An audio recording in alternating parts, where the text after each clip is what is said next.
হেমন্ত তাকে একবার এক সাংবাদিক প্রশ্ন করেছিলেন, এখন আপনার রেকর্ডিং তো সবচেয়ে বেশি বিক্রি হয়। হেমন্ত দা বলেছিল, হ্যাঁ, তবে রবীন্দ্রসঙ্গীতের নয়, ওটা জর্জরে বেশি বিক্রি হয়। এই স্বীকারোক্তি আজ কোনো শিল্পী বা সমসাময়িক কোনো শিল্পী সম্পর্কে করবেন? অথচ ভাবো, এই লেভেলের দুজন শিল্পীর মধ্যে কত রাইভালরি হতে পারত, কিন্তু বিশ্বাস করো সেটা বিন্দু মাত্র ছিল না।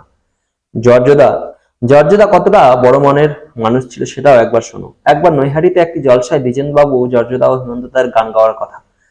তা সেই সময় অলিখিত নিয়মই ছিল হেমন্ত দা সবার শেষেই গাইবেন, আর বাকিদের মধ্যে তখন এই নিয়ে প্রায় বচসা হতো যে কে আগে স্টেজে উঠবেন।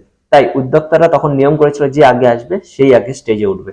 তা দ্বিজেন বাবু আগে ভাগে সেই জলসায় গিয়ে হাজির, কিছু না হোক যশোদার আগে স্টেজে উঠবে। তখন লোকাল একজন শিল্পী স্টেজে গাইছেন, তার গান শেষ হলেই দ্বিজেন বাবু উঠবেন। এমন সময় যশোদা এসে উপস্থিত।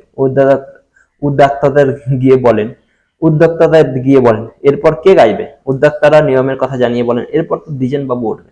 যশোদা বলেন, না, আরে আমি গাইতে দিব না, আমি গামু বলে জোরে অবদস্তে স্টেজে উঠে পড়েন। উঠে কি করলেন জানো? মাইকে বলতে শুরু করলেন, শোনেন, এখানে নিয়ম করছে যে আগে আইবে সে আগে গাইবো। দ্বিজেন মুখার্জি আমার আগেই আইছে, ও ওই হানে বইও আছে, কিন্তু আমি ওরে উঠতে দিই নাই। কেন দিই নাই জানেন? আপনারা কেউ ক্ষুদিত পাষাণ ছবি খান দেখেছেন? তাহলে দ্বিজন একখানা রবীন্দ্রনাথের গান গাইছে, সেইখানে এত ভালো গাইছে যে ও যদি এখানে তত ভালো গায় তাহলে আপনারা কেউ আর আমার গান শুনবেন না। তাই ভয়ে আমি ওরে উঠতে দিই নাই। এই যে সহায়তা, সদয় সহায়তা, তা আজ আর কোথায় পাবেন?